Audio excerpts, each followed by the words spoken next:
Terima kasih Anda masih menyaksikan Kompas Bisnis. Saudara, 2 hari pasca penetapan harga eceran tertinggi minyak goreng oleh Kementerian Perdagangan, stok minyak goreng masih langka di beberapa daerah.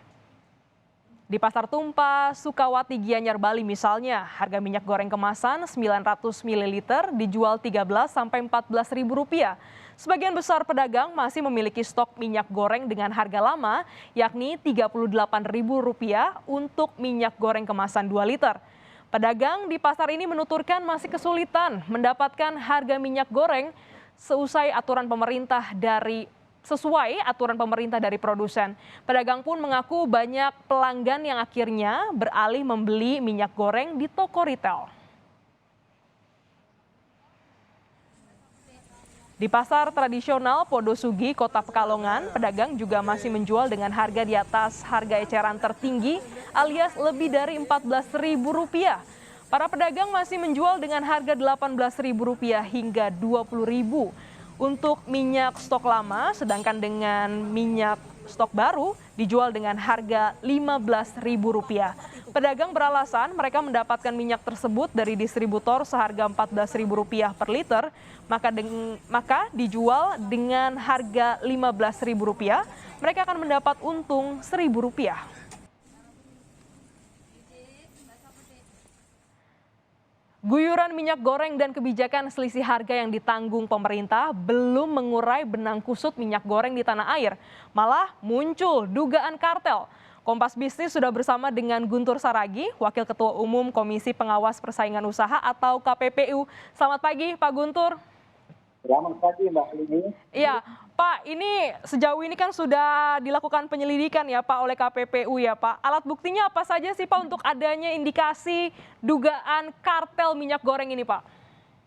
Justru proses hukum kita untuk mencari alat bukti. Jadi, terkait dengan kasus yang berlaku di norma minimal 2 dari 5 alat bukti.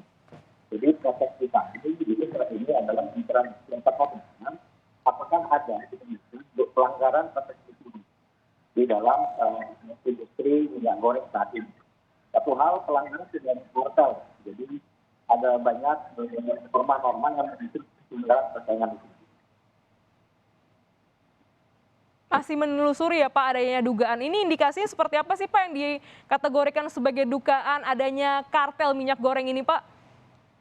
Ya, saya perlu ya. Jadi belum kalau kartel itu di Undang-Undang 5 terkait dengan pengaturan harga, jumlah produksi atau area pemasaran. Jadi ini masih terbuka, tidak hanya pelanggaran undang-undang kartel, namun juga pelanggaran persaingan lainnya itu yang pertama. Kemudian yang kedua, tentunya saja dalam salah satu indikasi pelanggaran persaingan itu adalah harga. Harga merupakan satu indikasi. Tidak diselidiki adalah apakah harga yang terbentuk hari ini yang mahal, apakah memang karena kesempatan, atau memang ada pembunuhan persaingan usaha yang dilakukan oleh pelaku usaha. Beberapa pekan yang lalu KPPU memang sudah lama melihat ada persoalan dalam hal kebijakan terkait dengan dari Kementerian Pertanian yang terkait dengan izin boleh tidaknya masuk dalam industri pengolahan sawit.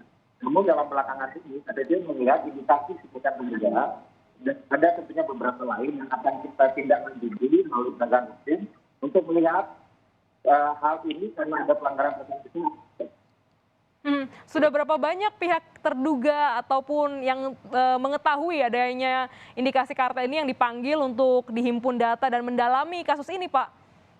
Ya, itu mungkin kami secara detail tidak bisa sampaikan karena itu proses dari investigasi kami. Namun yang pasti pihak yang memang terkait dalam upaya untuk melihat ada tidaknya pelanggaran persaingan usaha tentu akan kami panggil. Butuh berapa lama nih Pak untuk bisa menguat ataupun bisa memastikan adakah indikasi kartel ini Pak di tengah kebijakan minyak murah ini Pak? Tergantung kami akan menemukan alat bukti. Jika ada jumlah alat bukti, kami akan melakukan pemeriksaan dan masuk persidangan.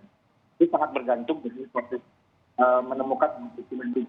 Jadi sesuai dengan aturan juga kita tidak dinyatakan tentu walaupun kami sebagai manajemen di KPPU tentu saja melakukan evaluasi secara berkala terhadap proses penyidikan ini. Mhm. Pak, ini kan nampaknya seperti masalah klasik ya Pak, ada kebijakan baru, begitu bantuan, tapi nampaknya juga dikuasai oleh oknum-oknum tertentu. Apakah ini memang ada indikasi ada pemain-pemain lama ataupun juga produsen, ini cukup ada indikasi bermain untuk kartel minyak goreng ini Pak? Yang pada pasti ini begini, mekanisme pasar sudah terjadi. Kemudian ketika negara mengambil kebijakan untuk melakukan intervensi dengan memberikan subsidi.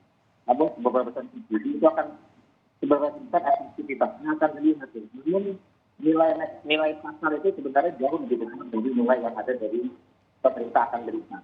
Jadi persoalan pemerintah untuk intervensi pasar, karena juga pasar melihat ada orang-orang di potensi yang harus dilindungi untuk mendapatkan harga yang murah itu baik dari sisi keberpihakan. Namun dari sisi persaingan ini yang sebenarnya akar permasalahannya. Apakah memang harga ini terjadi karena mekanisme pasarnya itu yang normal atau memang ada pelanggaran? Kalau memang ada pelanggaran, tentunya saja upaya dari pemerintah untuk mengintervensi pasar tidak terlalu optimal untuk dirasakan masyarakat. Kalau memang ada pelanggaran usaha di dalamnya. Mhm. Pak, ini kan juga ada dugaan di struktur oligopoli pada rasio konsentrasi pasar. Pak, ini bisa dijelaskan secara sederhana agar publik juga bisa mengerti Pak tentang hal ini. Baik, konsentrasi pasar itu adalah beberapa terkonsentrasi ya. Jadi semakin sedikit pelaku usaha yang menguasai market share, maka itu semakin terkonsentrasi. Jadi di industri ini memang ada beberapa pelaku yang kalau dijauhi jumlahnya memang dalam konteks market share-nya ini sangat besar. Apa posisi kalau pelaku usaha yang memiliki market share yang besar? Maka dia punya posisi dominan dan dia memiliki kemampuan pasar atau market power untuk melakukan peningkatan harga.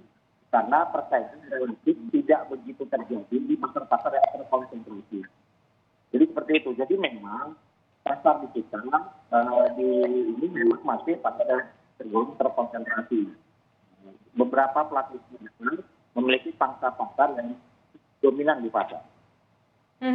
Pak, apakah ada indikasi penguasa pasar memiliki bisnis terintegrasi dengan bisnis CPO sehingga mengakibatkan ada kartel minyak goreng ini, Pak?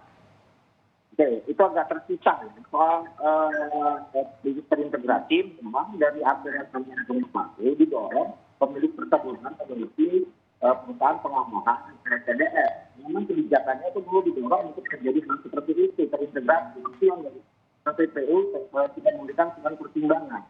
Agar apa? Agar diberikan ruang agar tidak ada entry barrier atau hambatan masuk dari pelaku usaha non perkebunan. Namun, kalau kartel itu dilakukan antar pelaku usaha yang seharusnya bersaing. Jadi ada perbedaan. Kalau hilirisasi memang dia akan menjadi posisinya kuat di pasar karena dia menguasai dari proses ini sampai hilir. Namun kalau untuk isu kartel itu adalah isu apakah pelaku usaha, apalagi kalau pelaku usaha yang sama-sama terintegrasi itu memang sangat kuat untuk bisa mengatur harga kalau memang mereka melakukan itu.